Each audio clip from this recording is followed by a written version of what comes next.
What is going on, everybody? We are back. Across the Pond is back for the great year of 2026. I don't know about you, Connor. I have a really good feeling about 2026. I think this is going to be the year of the Patriot. It seems like spirits are high. The edits have never been better, in my opinion. Some of the posters are now firing on all cylinders. I've seen some great posts coming into 2026, but it's been like I've probably like a month since we've been on camera together. What's going on? Give me some updates. What's going on in the world of Connor? Well, uh, nothing too joyous to report personally. I Mm-hmm. am not as optimistic as you about 2026 being the year of the Patriot, but that's because we're currently abolishing jury trials over in the UK, potentially banning X unless President Trump steps in, as the likes of Sarah Rogers has threatened to do. And I thought that 2026 was going to be mild but also wild until yesterday. And the opposition party, the Conservative Party, finally decided it wanted to achieve 0 seats and speed run towards electoral obsolescence because a bunch of contingency plans of money power just came crashing down all at once. And the presumptive guy that would take over the Yoruba girl boss, who's currently leading the Conservative Party, Kemi Badenoch, as the leader, decided to jump ship to Nigel Farage's Reform UK and position himself as the JD Vance to Farage's Trump. Everything just turned overnight. So my cynicism is not necessarily vindicated. It turns out 2026 is going to be more fun than I thought. Yeah, yeah. We were coming in, and I think everyone was just expecting the reform to continue trudging along. I don't think anyone anticipated. Well, maybe some patriots in the know anticipated, but Rupert Lowe just completely dropping a nuclear bomb on the entire political right zeitgeist. This was yesterday. Can you break down maybe the too long didn't read of what exactly went down yesterday, especially because Twitter is down, so I think a lot of people have missed quite a bit of the action over the last 24 hours. That's why everyone's attention span has lengthened and their mood has improved. I'm going to assume something in the air. So at the start of the week, Reform UK took in Nadim Zahawi. It's a name that's not going to mean much to those in America, but he came to the UK when he was, I believe, 9 from Iraqi Kurdistan. His parents fled Saddam Hussein's Ba'athist regime. His dad was on banknotes, so he's part of the regime prior to the Ba'athists. And he enmeshed himself in Conservative Party politics. He founded YouGov, the sort of international polling company. So he's a very rich businessman. In 2013, he was at Oxford Union arguing against Douglas Murray while he was an MP, demanding that Britain bring in loads of Somalians so that Somalians can send remittances back to Somalia, otherwise the Somali economy would collapse. He's that kind of conservative, right? Right. And he was a minister under Boris Johnson. He was our equivalent of Anthony Fauci for a little bit. He was the head of the vaccine rollout during COVID lockdowns. He introduced COVID passports, vaccine passports. He was education secretary and wanted to abolish homeschooling or make it at least so punitive that parents couldn't homeschool. And then he was Chancellor for a week and then chair of the Conservative Party, at which point he was kicked out as chair because it turns out that while he was Chancellor, he failed to pay £3.7 million in taxes and had to pay 4.8 million total with a penalty on top. So he's one of the crooks that oversaw the Boris wave. And Reform celebrated him defecting. They even changed their Twitter header to a photo of him borderline hugging Nigel Farage. And at the press conference, he was insulting journalists who had said, hey, Reform is going to do an inquiry into COVID vaccine damage, and they condemned lockdowns and passports and that. So why are you in this party if you changed your mind? And he was saying that journalists are stupid for asking it. He himself, I believe, is a Muslim as well. So it's this conspicuous slow drip of not just conservative defectors from Boris Johnson's own cabinet. So Reform exists because of the Boris wave, and yet they're trying to replace the Tories, but also replace their own personnel with the Tories that they're meant to be reacting against. Very confusing. But also this sort of filling up of Reform's top brass with Muslim candidates or Muslim politicians. And this is unthinkable to most of the European right and loads of our patriots in America who see Reform as kind of Britain's MAGA movement and think, okay, London is becoming Londonistan. Britain is on the cusp of becoming a nuclear-armed Muslim nation, as Vice President Vance joked in 2024.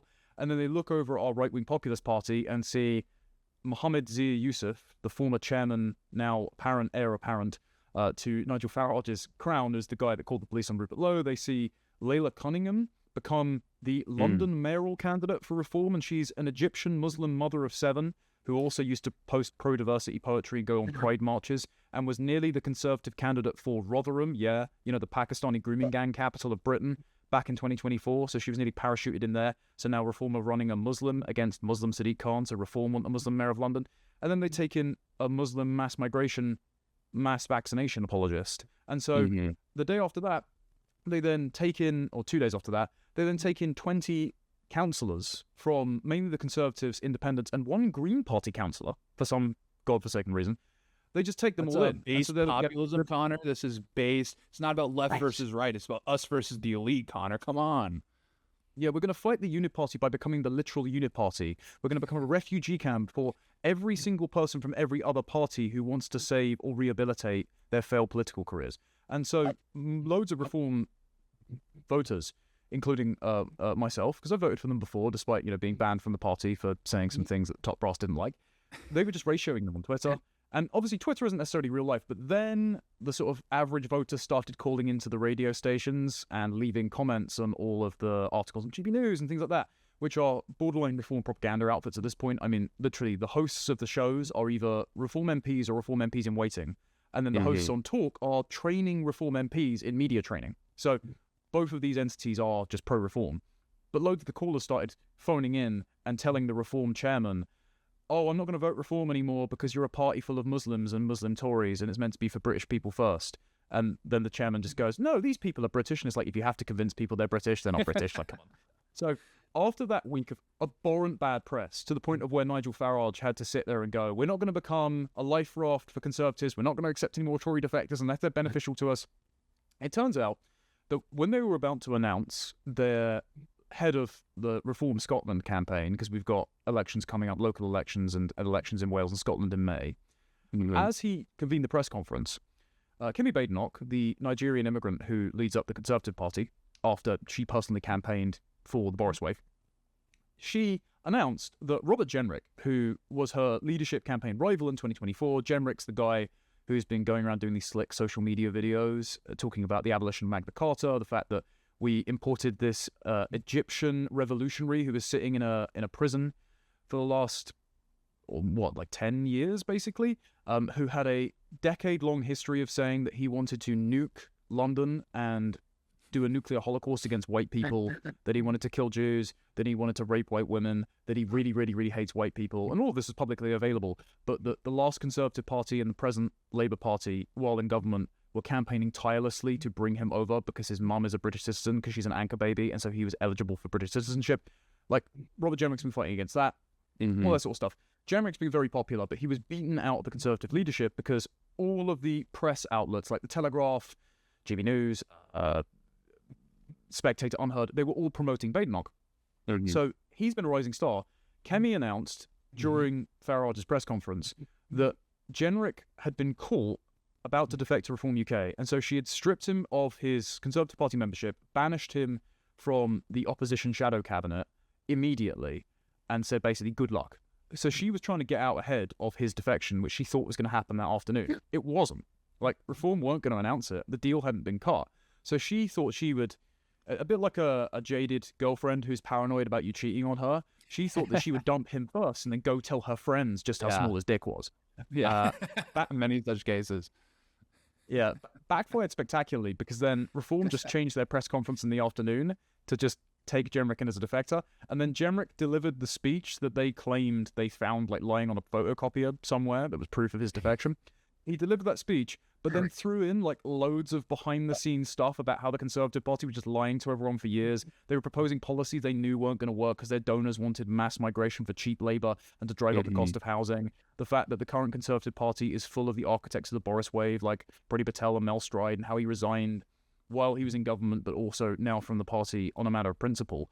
And immediately he Uno reverse carded Kemi Badenoch's attempt to oust him, flipped the narrative, and so overshadowed the fact that if he had defected at another time, all of the questions about, well, weren't Farage and Zia Youssef calling you a fraud and saying that all the Afghans you brought in were the Jenrick wave like only a few months ago?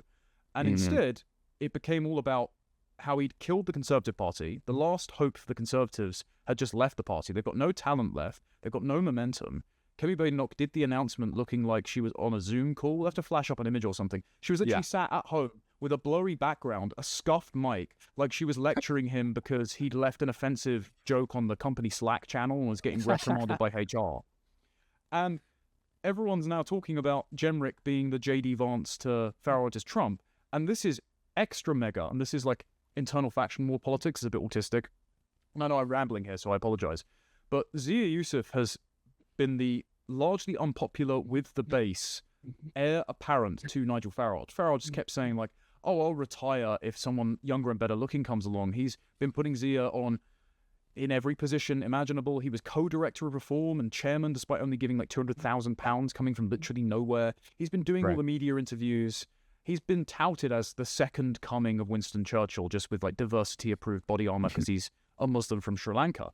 And apparently, and I have this on good word, Zia did not know about Jenrick's defection. Zia has been flaming Jenrick on Twitter for the best part of a year, calling him a traitor, saying that he's emblematic of the last government, that we should have no more Tory defectors.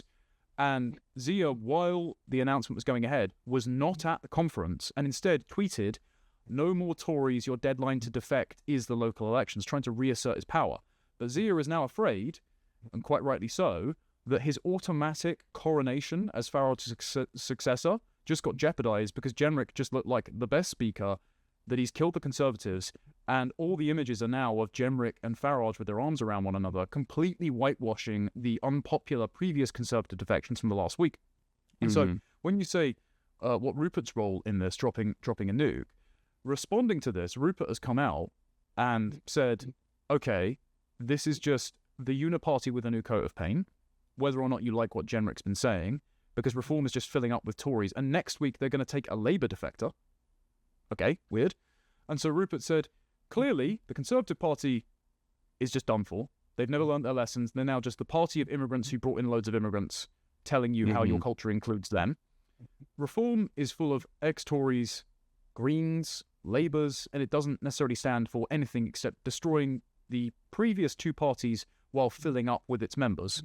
And so now Rupert is teasing that by the next election, there will be an alternative. And he keeps saying, I will promise you that it will be full of brand new candidates and things like this. So he seems to be teasing a kind of restore party. Now, whether or not there's the time or funds to mobilize an effort to Reform's right is worth questioning. We do know, though, that Elon Musk is a big fan of Rupert Lowe. We know that a significant portion of Reform's base, their original base, left and supported Rupert. Rupert has the largest social media presence of any MP in the country, including dwarfing the analytics of Nigel Farage. He also has another independent ally in the other Reform MP that was kicked out for some sort of trivial business matter called James McMurdoch. Good chap.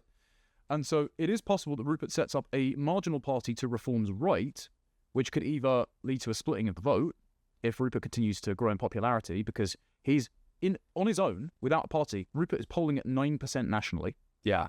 Including pretty significantly in Wales as well for some reason. Or his marginal party efforts could force Reform to move to the right and occupy that ground in the Overton window that Rupert has vacated for them, or even make some kind of pact with Rupert and bring him back into the fold, much to the seething anger of Zia Yusuf. So all very interesting at the moment. Yeah, I have so many questions just to pick your brain on all of this. I think the first one, let's get this one out of the way. There's this tendency on the right where we're perpetually insecure whenever we do acquire power, whenever we are in a good position. We begin to doubt ourselves and we begin to doubt our legitimacy because every institution has been captured by the left for the most part. In the United States, all we have left is like police unions. That's pretty much it. And it's vaguely similar, obviously, in Britain. Is that what's going on here? Because I read a publication in the UK, which is going to be very unpopular, probably cringe. I like to read The Conversation in the UK because there's something interesting. It's this publication where it's all these academics and they're collaborating with journalists to produce all these pieces.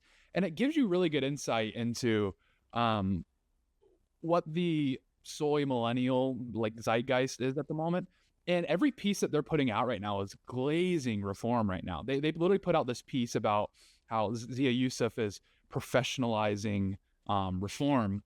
So the fact that you're getting seal claps from academics and journalists indicates that you are caving in every direction. That's not really a surprise here.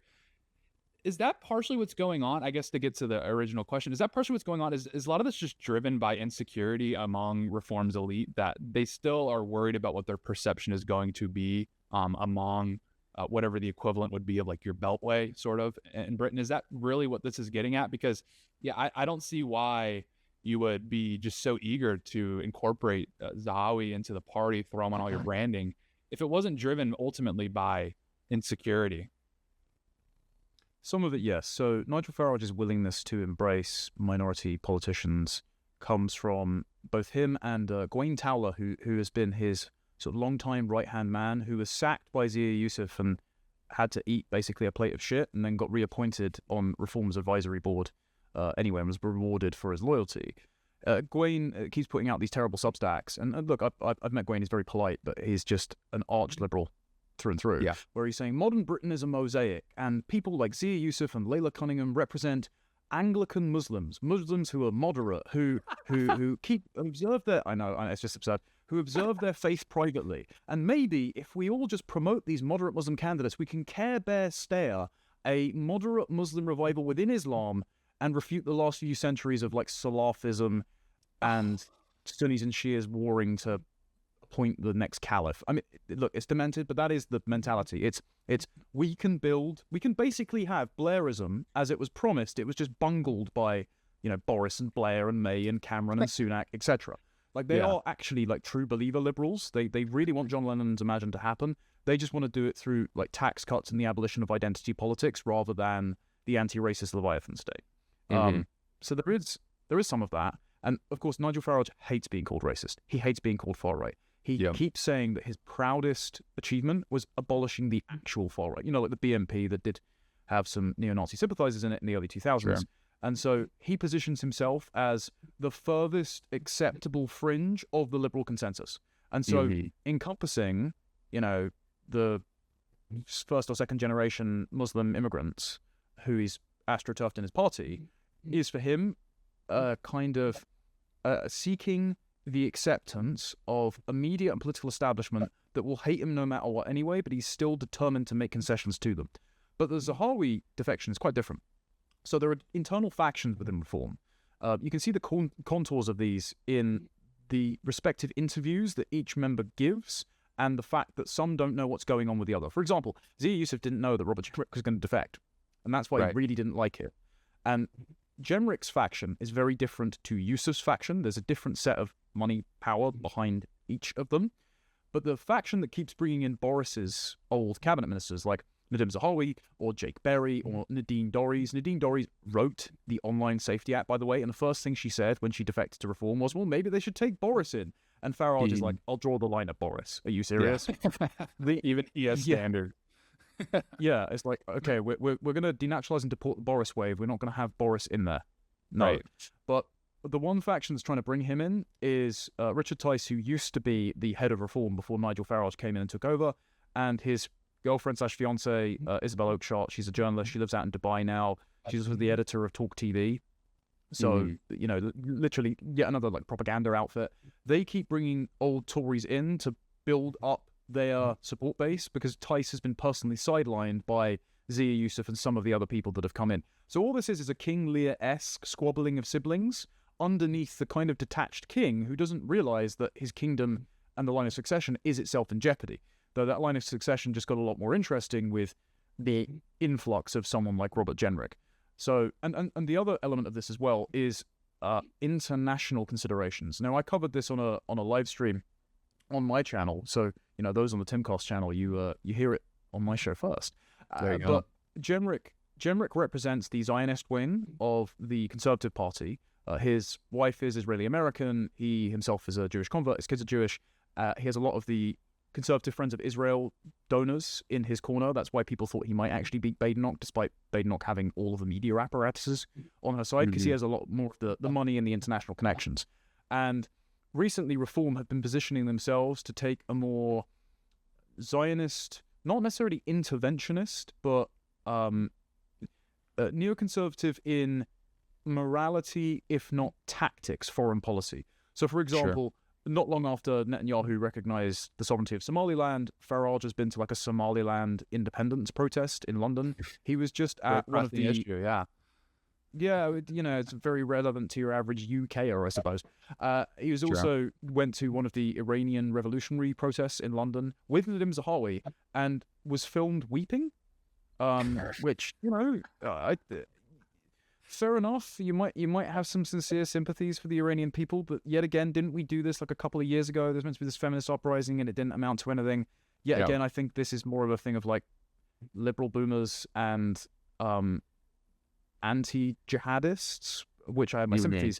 Again, trying to Care Bear stare a revolution from our side of their borders, and it just doesn't really work out. And also Richard Tice, I mean, he goes on frequent anti-Semitism marches with Michael Gove. He signed the International Holocaust Remembrance Declaration thing. So Jenrick slots into that. Very pressing issue, obviously. Yeah, because we were on the wrong side of that issue, clearly. Yeah, it's quite tiresome. But the reason I'm bringing that up is because Jenrick brings a lot of those people, that money, that experience, I suppose, being in government, being aligned with that faction, into reform, which therefore bolsters his likelihood of succeeding. And the other thing that it does do as well, and this is the fact that Zia Yusuf is a Sri Lankan Muslim who has already pissed off a large portion of the base by calling the police on Rupert Lowe and getting rid of him, means that he was already on the outs. And so Jenrick now having a fair amount of donor clout, quite a bit of experience, having personally destroyed the Tory party with one speech, being embraced by Nigel, and just being a white English guy, now makes his position in the line of succession more likely. Yeah. Well, that's kind of the question. I mean, from the American perspective, we often get these things put on our desk because of Elon Musk. This is another question I had. This is probably off the wall at this point because I haven't heard the name in a while. But Ben Habib, obviously, if you go back last year, there was some discussion around him. But in the States, we were hearing the name because of Elon Musk. Obviously, he went to the press and claimed that Elon had told him to start Advance UK, this sort of thing. Where is he in the fold? Who is his constituent? Because that's the toughest thing for me, even as someone that keeps an eye on British politics, especially now as we have this show.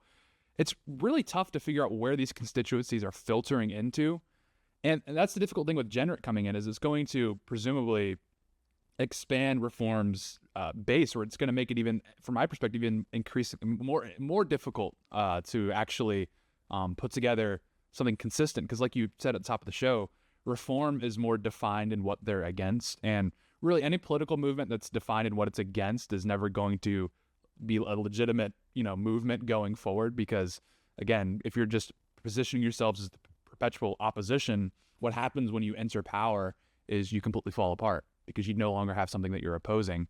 So some of these figures, that's why I bring up Ben Habib. You've seen some of these defectors in the past, and then obviously Elon Musk, promoting them, these sorts of things. Where do you think Elon's head is at? Because I mean, that's going to be a massive dynamic going forward with reform, with Rupert. Where's the political landscape right now? Where all these previous defectors who aren't necessarily on the Rupert Lowe train, where the constituent, is the constituency, are they split? Are they what's the situation with, I guess you would call it the populist base, so to speak? No, I think that's the perfect characterization. I mean, people may remember that Musk woke up one day and tweeted, reform needs a new leader because Nigel Farage hasn't got what it takes. And yes, this was as a result of seeing the treatment of Ben Habib, because Ben Habib didn't win his seat in the 2024 election, and he was deputy leader of reform and was unceremoniously demoted by Zia Yusuf, who then became chair, and then Ben resigned from the party because he had never met Zia, but Zia decided to boot him out, despite Ben, being in reform for quite some time, holding it together since the Brexit Party. But he had a bit of personal acrimony with Farage as well. They didn't always get along. And so I think, for those who don't know, Ben set up Advance UK, which I want to make it very clear. I like Ben. He's always been very, very gentlemanly to me. Rupert did kind of put a stone in the shoe of it immediately as it launched, because not only did Rupert launch Restore Britain, his campaign group, on the same day as Advance UK, Yes. And also declined to become leader of Advance UK because that's what Ben wanted. But Rupert, in an interview, was offhand asked why he didn't become leader, and he said it's because the name and branding sounds like toothpaste, and I think it could Restore Britain is better. Sorry, just the branding is better. Maybe like a deodorant, maybe more like a deodorant. I think 72-hour protection, these sorts of things, which is going to be very off-putting to the Indian constituency, obviously. So that's potentially a marketing issue. That would track, given Ben is half Pakistani. So I think that's actually subcontinental ethnic faction wars would probably be on brand for British politics. But Advance UK represents the kind of people who were made up Reform's grassroots and then were excised from the party by Zia Yusuf for saying like boomer waffen things on Facebook and getting attacked by communist hit job group Hope Not Hate. People are still getting fired from Reform HQ, by the way, because of Hope Not Hate hit pieces. That hasn't stopped. So Hope Not Hate, I met a guy that it happened to the other day, and that was this year. So it's pretty That's what's appalling. so crazy, because stateside, like Media Matters put me in one of their write-ups, and it was like it was just because when I see these Media Matters write-ups, they're literally just giving me, because it used to be you had to scroll the timeline to get the best takes. Now I just wait for Media Matters to drop a piece, and they're literally just throwing in like the Patriot highlights from the week. It feels like I'm watching SportsCenter's top 10 plays, because like they threw me in there. I think I said Somalis' IQs are so low they don't even have like a perception of morality. It was something along those lines, and I was reading, I was like, that's so true. I can't believe I even said that, because that's like so true. I didn't even know I was capable. I didn't know I was in flow state like that. And you're just looking at all the other Patriots takes on that issue that week, like Will Chamberlain drop in, Michael Knowles just throwing in something about like the Greeks. It's wonderful. And so in the States, when you get thrown on the highlight reel, the top 10 base plays of the week, you're excited, you're framing it on your wall, you're throwing tweets up, you're sending it to your boys. But the UK, Hope Not Hate, comes after you, and then you lose your job. It's like I can't wait for them. I'm looking forward to their State of Hate report for this coming year, because it's just going to have like a page on me and all my greatest hits, behind which I stand behind everything. So true. It is particularly absurd as well, because one of their senior employees, and they say he's a junior, but he represented them in government committee hearings about the Online Safety Act, talking about how to keep kids safe. He's just been convicted as being a pedophile. The fact that you would ever listen to these total freaks who are just a state-funded smear outfit with the help of the intelligence agencies, the Home Office and the police, very disreputable. But anyway, so Advance UK exists to snap up a load of the local associations that Reform had and were cut loose by Zia Yusuf in his centralised professionalisation effort. Like, they didn't want any of their local council candidates, for example, to have social media, because they considered it a liability. So that immediately shrinks your eligible recruitment pool. Whereas you've got one of the lessons of Trump Revolution learned is that social media is your friend. It circumvents mainstream media gatekeeping. And actually, your base really likes the deportation hype edits that you're posting on the official White House Twitter account. So maybe do more of that, Reform. Yeah. So Advance UK exists as a newly incorporated political entity that is basically the grassroots populist base, and has a lot more of a working class bottom up feel, a bit like early UKIP did. And this is why they've coalesced around I don't think it's unfair to call him a folk hero figure, of Tommy Robinson, who is a member and a spokesperson for Advance UK. And it's why Ben Habib spoke at the Unite the Kingdom rally that lots of Americans will have seen, because Elon Musk did a sort of he looked like the floating head in Power Rangers. He did like a giant screen, like telecall into it. And nearly incited an insurrection on British streets, according to the mainstream media.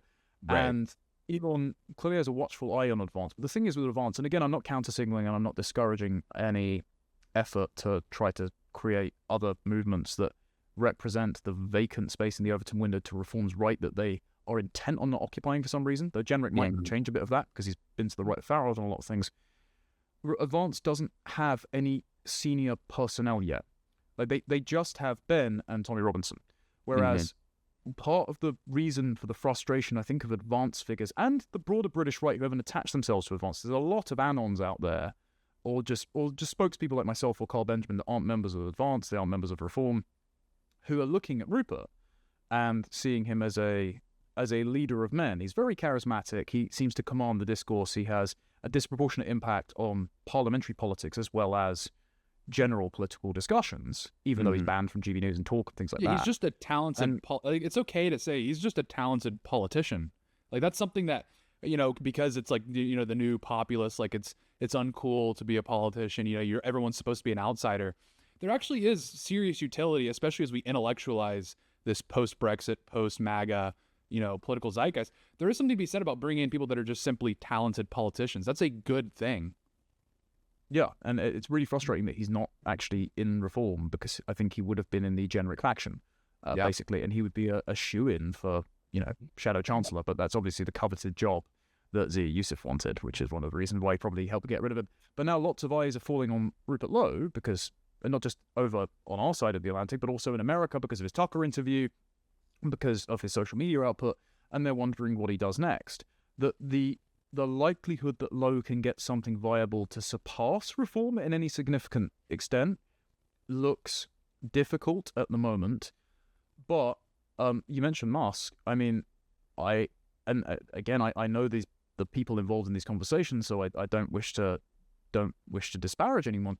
But if an entity were to be launched by Rupert Lowe and they're already polling at like 9%, it's not unlikely that Musk at least throws him some money over advance. And it could just be that Ben recognizes that Rupert has more of a mandate of heaven, doesn't exist as a party, as you said, that defines itself by what it's against, and Advance seems to be against Reform, whereas Rupert seems to be for a set of policies put forward by Restore Britain. And Restore Britain also, I don't know if you read Curtis Yarvin's recent piece on the lack of Rubicon energy in the second Trump administration. I haven't read it yet, but I've seen it, snippets. Yeah, okay, so strap in. It's going to be about 3 days to get through it. But he proposes... Yeah. Sounds like a Yarvin piece, so... It's a very eloquent schizo post. But in it, he proposes the sort of politics of the 20th century as defined by Silicon Valley as a hard party, which is centered around a charismatic figurehead with party apparatchiks that are all on the same page, that give its members the illusion of democracy by having them vote on an app for things that the party already wants, so that the populist faction fulfill their appetite of political blood sports in, vanquishing the enemy and empowering their friends, while having actually no consequence on the direction of the party, but the party still does what's in their interest.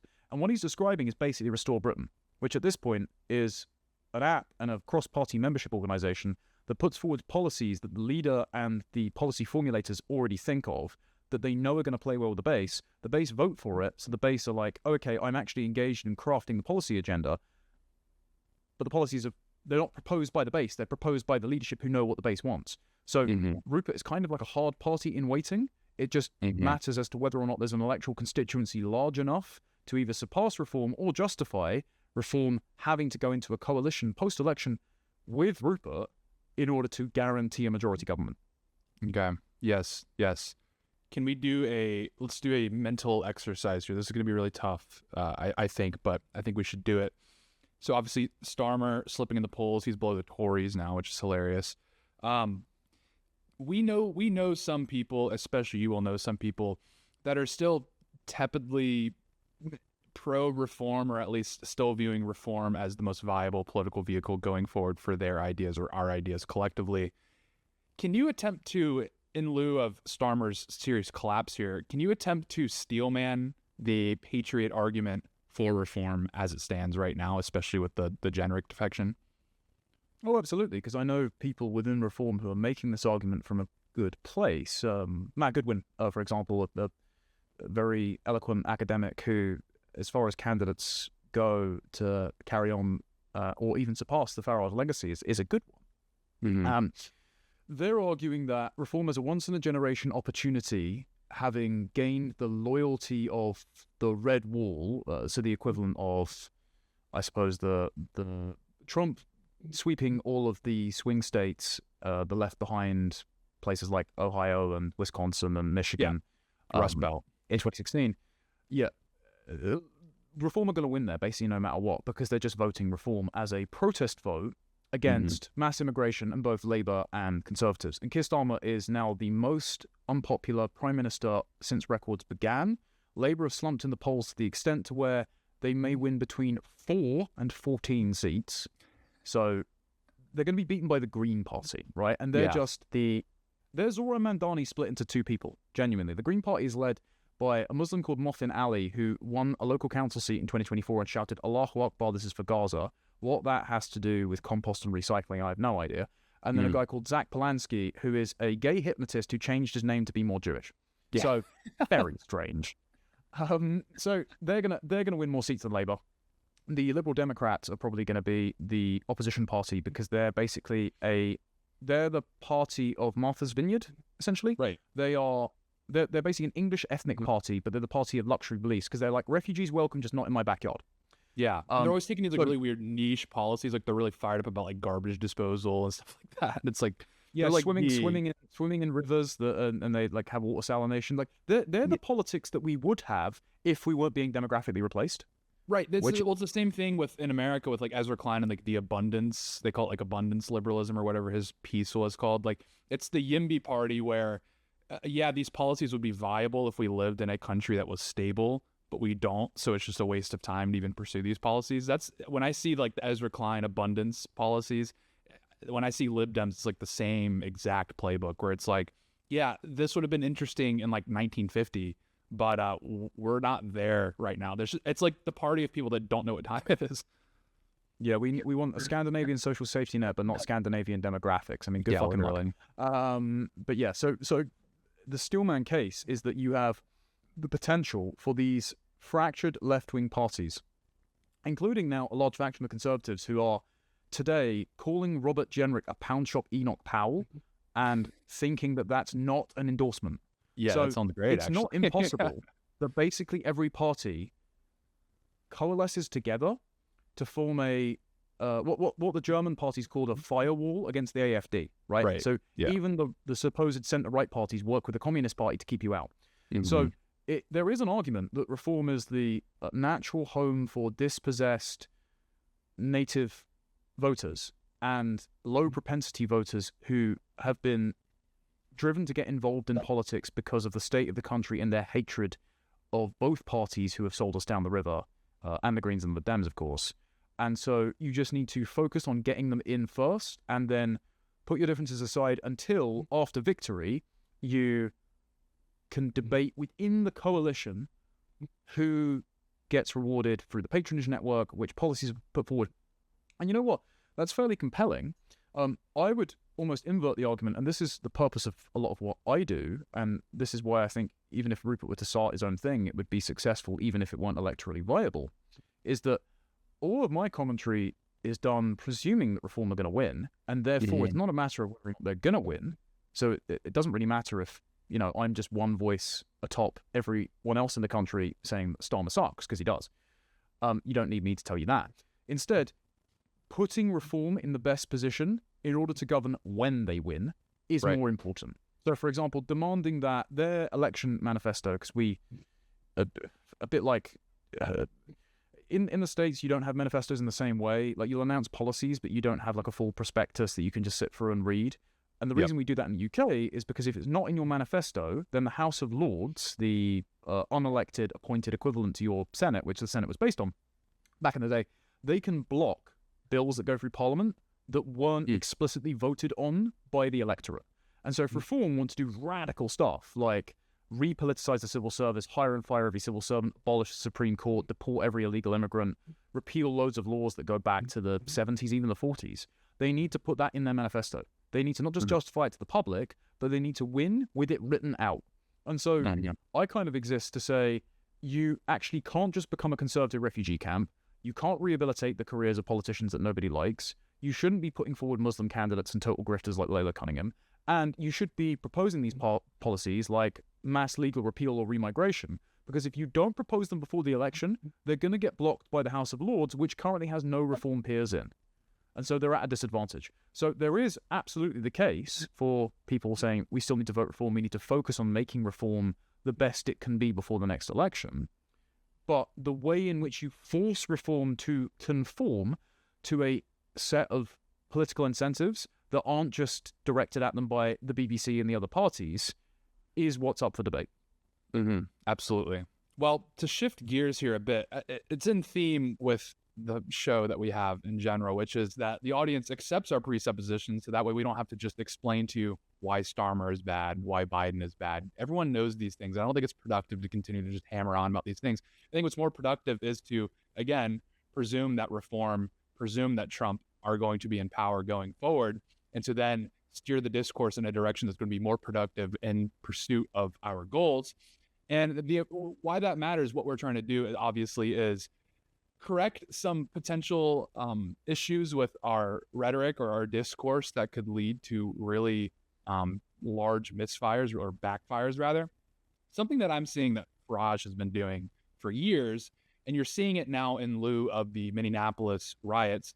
Again, we don't need to explain to you, like, we know that the shooting was clean, et cetera, et cetera. Like, everyone at this point knows. I think it would be redundant to just give our take on the whole thing, because it's going to be the same as everyone on the right. Where I'm seeing a misstep from people on the right is they have this propensity, and Farage does the same thing, is to dance around what the issue actually is that everyone knows that's right in your face, and to be what I call safe edgy, where it's like you can still deliver punchy commentary in a way that the average viewer at home goes, wow, this guy's really does not give a rip. He'll just say whatever, without actually challenging something that would be a serious threat to the sort of liberal regime as it is. And so what I'm seeing on the right in the US right now, what they're doing is they're going all out on Karens. They're going all out on the middle-aged liberal white woman. And they're kind of positioning the liberal white woman as the biggest issue in the United States. And they have some ammo, like Renee Good falls into this description, clearly someone that's just a bonehead, and sort of emblematic of this type of phenotype that they're describing. But I think it's a mistake to go all in on the liberal white woman as the biggest issue in the United States. Because, like, for example, I'm from Memphis, Tennessee. And when I think about the issues of what makes life difficult for a Memphian, not really thinking about liberal white women, not really thinking about Karens. And I've received some flack from the Timcast audience for my defense of Karens, where I'm saying the original definition of Karen is just a white woman that's kind of uppity and like expects, that has basic expectations of customer service and these sorts of things. And I think attacking that phenotype is actually a mistake, because we should be pursuing higher standards. We should be frustrated with how bad things are getting in the United States. Why would you attack one person that, okay, maybe they're a little too uppity from time to time, but generally they're trying to keep everyone in line? And so what I'm seeing is people just continuing to rail on this liberal white woman phenotype. And what they're doing is they're avoiding the issue that's driving this entire Minnesota scandal in the first place, which is mass migration or immigration broadly, and also like black crime. I mean, this is the issue in Memphis, is black crime fundamentally. We had this discussion with the Irina Zarutska situation where there was this moment where everyone across the right was on the same page. Everyone was like, yes, we see this, we're tired of it, it's causing us so many problems and no one wants to address it. The black community seems to blame external factors for this issue rather than having sort of an in-house discussion on, okay, maybe we have some serious cultural flaws, cultural issues. But the only actual, anecdote that the right seems to be able to provide is, again, blaming the, liberal white woman or just the middle-aged white woman broadly. When you look at middle-aged white women in the United States, as a voting bloc, they're either 45% Republican to 50% Republican. If you look at a map, I'll put it on the screen, of states, if only white women voted, only, I think it was middle-aged white women or white women voted, you would have a similar voting map to how the voting map actually turned out in 2024. So it's just this weird, you've probably seen it with Farage, where Farage, I think, is the epitome of safe edgy, where he knows the issues that he can tackle, where he really postures himself as like this truth teller, kind of this tough guy, but he avoids the issues that are actually threatening to the liberal regime as it is. I just don't perceive a universe in where liberals feel threatened by people just attacking middle-aged white women. Are you seeing this? What's your perception on this sort of safe edgy? Do you agree with my consensus? Do you agree that Karens are actually like the last thing standing between us and just total Brazilification of society? So to add to your map, if you winnow the criteria down to married white women, it's overwhelmingly Republican. So part of the problem is the sexual revolution and the definition of ourselves as self-authoring autonomous subjects who aren't defined by our relationships, but instead our desires independent of one another. And I think that just drives men and women mental, but in very different ways. And so if you've got women like Renee Good, who is an outlier, who was a widower, but then got in a lesbian relationship, just very, very strange, and seems to have just been driven, demented by the kind of ideology that MSNBC spews out, to the extent of where she forfeits her life to protect Somali scammers. And in the particular instance of the one that she was trying to thwart, the deportation of a child molester. Right. Then, yeah, this is a total outlier. This is not most white women. And look, even if it were, the answer is never to take the side of a people other than your own in any context, by the way, foreign affairs, domestic affairs. And so if you're jumping aboard the kind of third world coded white women, am I right, sort of sentiment we've seen coming out of both the resentment of the manosphere, but also, again, as you said, the safe, edgy critiques of the right, then you are neglecting your duty as a man to show leadership in your civilization, but also in your personal relationships. Yes, because exactly. If there is a cohort of women in your country that are engaging in suicidal empathy, then it's your responsibility to mitigate that for their good, the good of all of their loved ones, the good of your civilization. It's not, therefore, a license to replace them with base Browns, because that is the mentality that you get out of a lot of the right. This is, when you said about Farage, he doesn't really do this with women, but he just goes, oh, the left, they're so intolerant, they say be kind, and they're not actually, aren't they the real hypocrites? And it's like, okay, Nigel, but you're currently astroturfing the one semi-based, like, British values, brand-safe immigrant who still uses the term far right as a pejorative to her critics in Layla Cunningham. Meanwhile, the vast majority of crimes, like sex crimes, that are committed in London, for example, are committed by men who never needed to be in the country because they're either first-generation or second-generation immigrants. And the disproportionate number of those are committed by Muslims, like Afghanis and Eritreans are like 20 times more likely to commit that kind of crime. So you're obscuring the true nature of things. And unless you get to the true nature of things, we can't solve those problems. And they are all problems because they're all optional, because those people just shouldn't be here.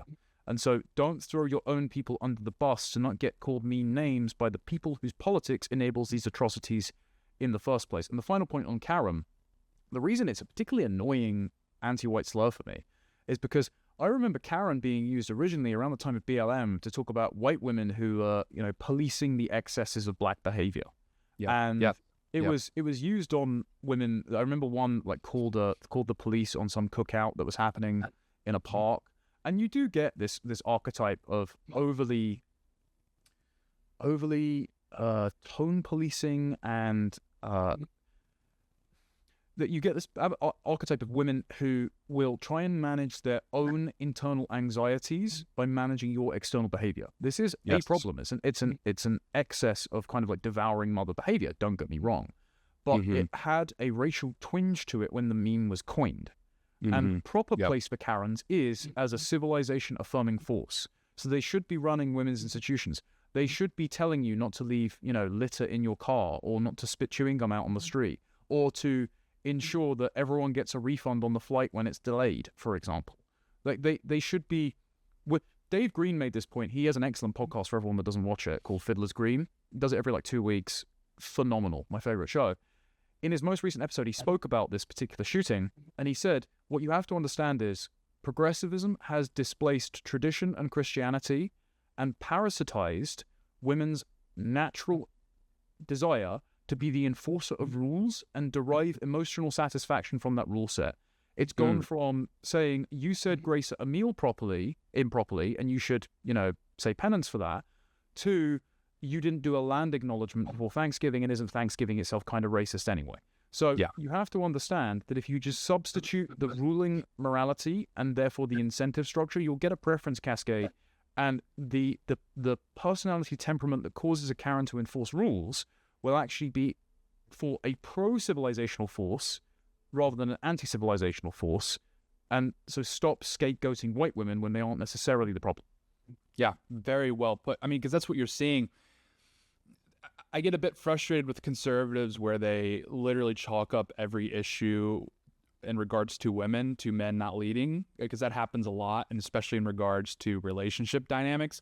But I think this is an instance where that would actually be the accurate prescription, which is, no, this is because men are purposely vacating space in which they're failing to address the actual issue that is sort of driving it's driving the civilizational decline broadly. Again, it's men, politicians specifically, refusing to just endorse mass deportations, refusing to, again, police Black communities, these sorts of things.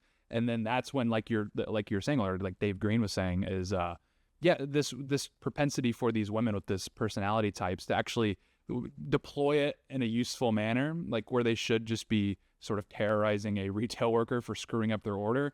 Instead, they're using it and weaponizing it in HR departments or as the college advisors and these sorts of things. And it's just a massive self-own, because like you said, and I think this is a really important point, is the term Karen was really originally weaponized, again, by like Black activists during the BLM riots. I mean, before it was just kind of a joke. Like, it wasn't even really a nasty term. Like, people were just using it broadly to describe like Elizabeth Warren or something, which is accurate. But yeah, we make this point on the show all the time. You're never actually going to beat the left by entering their ecosystem and then trying to beat them at their own game. You always have to pull them into your domain and then beat them there. And they already hate Karens. They already hate middle-aged white women for a variety of reasons. Why grant them that? Like, why give them that presupposition? Why accept their framing and then try to beat them at that game? It's like, yeah, Renee Good was a Karen. It's like, okay, the question is, what drove someone like Renee Good to put her life down for Somali scammers in the first place? I think that would be the issue we should be addressing, instead of, again, just like attacking sort of a natural feminine trait, which is, again, sort of policing behavior to a degree. I mean, that's what they do with children, and that's what they do as like teachers and these sorts of things. It's just a massive self-blunder from my perspective. And again, just to go back to it, that's the fault of men. That's the fault of men, just, again, pursuing safe, edgy topics. It's like, oh, wow, you're attacking middle-aged white women? Yeah, I'm sure that's a serious threat to the liberal regime, who already hates middle-aged white women purely for being white. Like, we're not making any progress here. If anything, we're going backwards. We should be, again, sort of uplifting women in that regard. Again, there's plenty of meat on the bone to critique someone like Renee Good. But the point you made, I mean, she's an outlier. She's an exception. And the exception doesn't disprove the norm, which, when this tendency is properly deployed in a, again, stable society, is actually a very useful tendency. Again, for one, it just keeps children in line. Yeah, so I want to pick up on something there, because you said, of course, there's been a lot of critiques on the right for saying it's just men's fault for not leading their relationships, which is why, you can't lament the condition of modern women because it's men that have got to step up. I think the neat middle ground to cleave between that and also blaming all women is to say, in personal relationships and in politics, and on either respective political side, don't allow the anxieties of the most unhinged women to lead the conversation. Yes. Whether that's the ones getting into altercations with ICE, because what they're trying to do classically is enforce moral rules via progressive orthodoxy, just being their software code in this instance, whereas they forget that while women enforce the rules, men enforce the boundaries in which the rules are made with violence. Mm-hmm. So forgetting that has decoupled them, and that's why you get, the like Reddit soy boys on the side of the road shouting, "Bro, you did a murder for what?" Like, it's just, oh, okay, you've never engaged in a fight in your life, and I can tell. Yeah. Whereas in the inverse, and this is, I hate like e-celeb drama stuff. In the inverse, you get the sudden defection of Ashley Sinclair to the left and denouncing the anti-trans ideology books that she wrote. Mm-hmm. And it's because clearly the people that are least emotionally stable and are out for soothing their own anxieties or aggrandizing themselves are very fickle in their loyalties and principles. And so you shouldn't, on the right, we shouldn't be so eager to bring women over and find a proper place for women on the right during the sort of gender slop faction wars where men are going traditional and women more progressive, especially in my country, we shouldn't be so eager to have role models that lead a preference cascade for women towards the right that you adopt people with the same temperament of the likes of a Renee Good to then come over and set the terms for how the right engages with the left. Right. So what it should be instead is saying no overall to civilizational shit tests imposed by emotionally incontinent women. Not all women, but there are emotionally incontinent and outspoken women. And both Carl Benjamin and Mary Harrington, in a recent piece, framed the sort of TikToks that lots of women do, calling Trump a fascist and basically scaremongering about jackboots being on the streets and kicking down the doors and kidnapping random families, and these altercations that these liberal female activists are having with ICE as a kind of provocation for the return of what they think of patriarchy is, which is male authority, which is basically saying, I feel insecure right now, my anxieties are getting a hold of me, I am going to cause trouble until someone sets a boundary because my rules aren't keeping me safe. And so what needs to happen, broadly, is, yes, women need to enforce rules, and those rules need to be based on a healthy system. That's just the function of women. That's the proper place of women, is to enforce moral rules with children and other women. But men need to set those boundaries. And if we haven't set those boundaries on the right, if we haven't, as Kurt Schouwen once said, got a plan to actually own the libs, like tell them what to do, if we haven't figured out how to incorporate them yet, then as you said, we've got no one but ourselves to blame. Yeah, well, because women are going to follow the incentive structures that exist and then tighten ranks around them, versus men who, again, a man in a healthy condition is going to be disagreeable, and that's a good thing. They are the ones that actually define what those incentive structures are. So the question is it the women's fault for, again, just naturally following the incentive structures, which they have done? That's how women are engineered. They've done this for 6,000 years. This is just how the world works. Or is it the fault of the men who ultimately are the ones that determine what the incentive structures are and what they are going to reward? Yeah, so men obviously being the ones defining the incentive structures that as we've pointed out. The question is the Trump response to Minneapolis. This is something we've debated on IRL, here on Timcast. I've made these arguments on the morning show. There actually is a diverse set of opinions on exactly how the Trump administration has responded, because we have to keep in mind the entire thing that kicked off this entire fiasco in Minneapolis was Nick Shirley walking around Minneapolis with a camera and pointing at the most egregious, in-your-face forms of fraud you've ever seen in your entire life. I made the point on the show last night, similar to the George Floyd riots, where if that guy working the counter at that gas station would have just taken that $20 bill, we would have mitigated this entire situation. It's the same thing. If that person would have just spelled learning correctly on that sign, Renee Good would be alive today just terrorizing her HOA board. So we could have mitigated this entire situation if we just had a little more leeway from these people. if cousin marriage hadn't made the entire Somali diaspora intergenerationally dyslexic, there wouldn't be an insurrection being fomented in Minnesota right now. You know what? This is a life update. The most radicalizing thing I've ever seen was rewatching Jingle All the Way over Christmas and realizing it's set in Minneapolis. Yeah, literally. Yeah, like Turbo Man. Oh, that's such a good movie.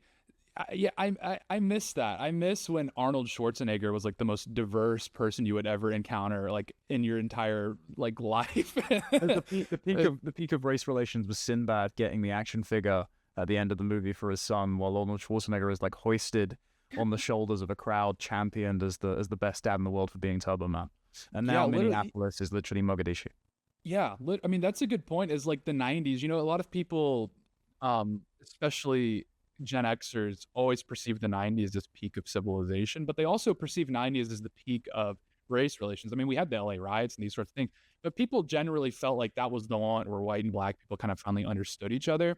And the interesting thing is they understood their very different cultures, but they kind of had come to an understanding. And I actually agree with that presupposition. It did feel like things were at its peak, but what people, I don't think they accurately prescribe what happened when it broke down. As part of it was, again, you just introduced a whole bunch of other groups into the country that began warring over the levers of power. And so suddenly, white and black people couldn't focus in the entire media apparatus couldn't focus their bandwidth on race relations just between white and black people, suddenly we had like Asians in the mix and Indians and Mexicans, and it caused a lot of problems. And so I think that actually could be maybe an outcome of mass migration, is it actually could in a way contribute to the sort of, I guess, decline or understanding between white and black people that we're seeing again in the United States. I don't know if there's something to that. That's just a thesis that I have come up with after hearing about your anecdote about Sinbad and Arnold Schwarzenegger having this wholesome Chungus moment at the end of Jingle All the Way, but it's so true. But yeah, it's when you watch these movies from the 90s, like the Home Alone movie, and the house is this beautiful, like colonial style home. And then you see the picture of what they've done to it now. The millennials got their paws on it and they just like ripped out everything. The banisters, they ripped out all the beautiful woodwork, and it's just gray, white. It's just disastrous. There's so much meat on the bone there of, again, going back to like the anxiety of people where they need everything to be clean and they need everything to be as innocuous as possible so they don't have to like think about it. That's an interesting route we could go down. But back to the original question of the Trump administration's response to Minneapolis. So this entire thing obviously starts over the most egregious fraud you've ever seen in your entire life. And Kirsty Noem correctly, I would say, deploys 3,000 DHS agents to mop up the situation. Like, oh my gosh, we knew it was bad, but we didn't know it was like this bad.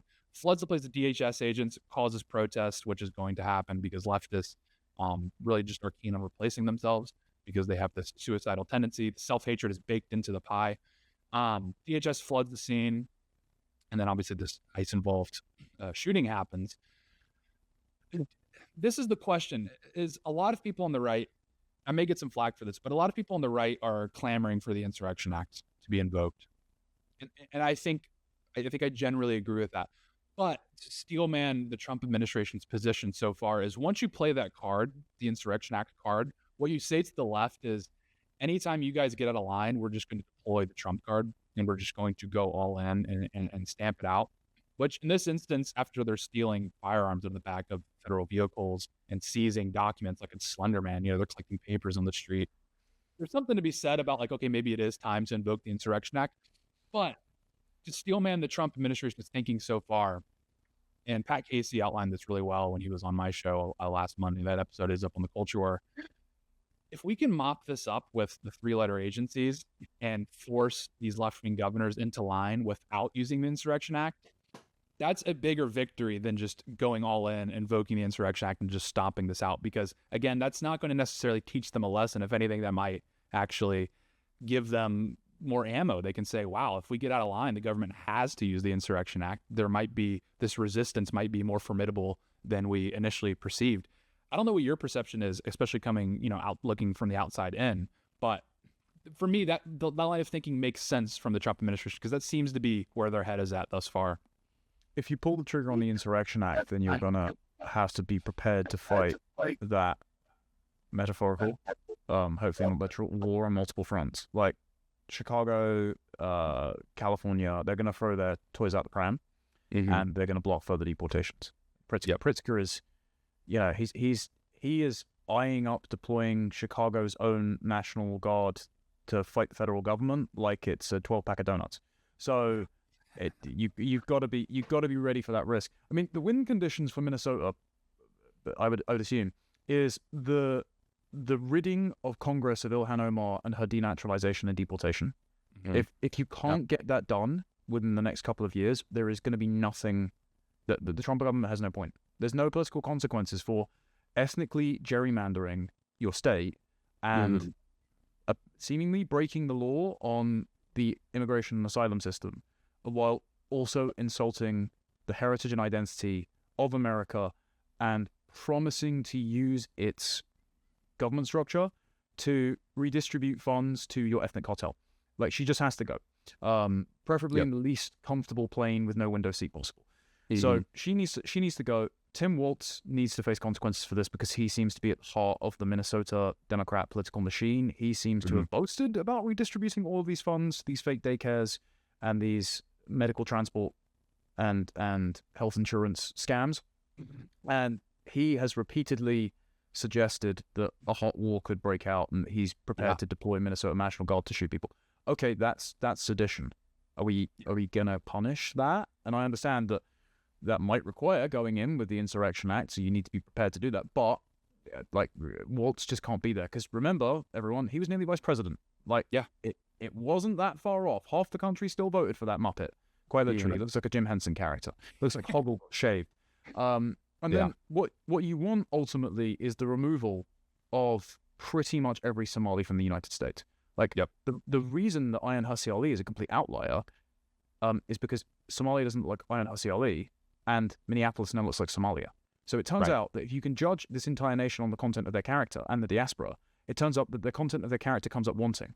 So what people have to realize is, in order to actually accurately punish this mass, not just financial, but probably immigration visa fraud network, it's going to look like collective punishment. It's not actually going to be collective punishment if you conduct it properly, but it's going to look like it. The mass expulsion of an entire community. And people need to steel their nerves for that, because this will own it. It's going to be the same in the UK with Pakistanis, for example, after the grooming gang scandal. This will only be the first sort of mass expulsion event in order to save the demographics and culture of your country. We're not just talking about the economics here because they're plundering the treasury. This will be the first mass expulsion event. And the Trump administration also needs to prepare themselves for this, and this is going to be a serious third rail. But Nick Shirley hasn't been the only one investigating this. Tyler Oliveira put out this video today. I don't know if you've seen anything about it, where he's going to a New York neighborhood, and it's a lot of Hasidic Jews who seem to be brazenly ripping off the American taxpayer, with none of the men working, all of them having like 8 to 18 kids, and they're all on welfare. And it's going to cause a headache for identity interest groups who are close to the Trump administration. And hey, that's just American politics. If there are large ethnic groups situated in American states who have countries of their own and instead are not contributing anything to the country and are just taking money from the hardworking American taxpayer who can't afford to have their own families when they're having disproportionately larger families and therefore playing into demographic replacement, then the Trump administration needs to be ready to crack down on that, no matter the identity-based political backlash that they're going to receive. And my concern is that the administration doesn't currently have the competent personnel nor the stomach to do so. Yep. Yeah. No, I totally agree. I mean, your first point, Minnesota, I think the stakes are actually sky high here. I think this sets the tone for the next 3 years, which is why you need to drag Tim Walz into a courthouse. There's no question about that. That is the victory condition. Elon Omar, denaturalization, deportation. Again, that is the win condition. And then, on your point, the Tyler Oliveira video, it's something people don't want to talk about. They don't want to touch because, again, there's a lot of moving parts here, a lot of conflicting interest groups. But what you're describing, there's this town, Monroe, New York. It's in upstate New York. This is actually red. This is a red area. A group of Hasidics from Brooklyn moved up there. This was like 30, 40 years ago. And they formed this little enclave near this town, or right next to this town of Monroe. But again, like you said, they have 12 kids a pop, so they're doubling their population every 10 years.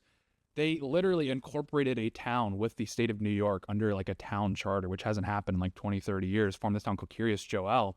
And if you ask anybody in upstate New York that lives in that area, they will tell you they are causing issues. They're causing problems. Like you said, I mean, they have higher welfare participation rates in Kiryas Joel than every Native American reservation in the United States. And Native Americans famously are like on government subsidies en masse. So it's a serious issue. And this is going to cause problems because it's really complicated for Republicans because Hasidics vote as a bloc and they've been voting for the Republican Party. And obviously Trump really wants to see New York fall into the red column. I think probably every Republican would like to see that. There's a lot of electoral college votes on the table there. How do you navigate that? How do you advocate for Americans? Because again, these Hasidics that have moved there and have taken over this town and really just ruined the lives for anyone that wanted to, again, live in Monroe going forward. How do you navigate that? Because it's like you're going to potentially commit an act that would be extremely politically inexpedient in the long term in the state of New York.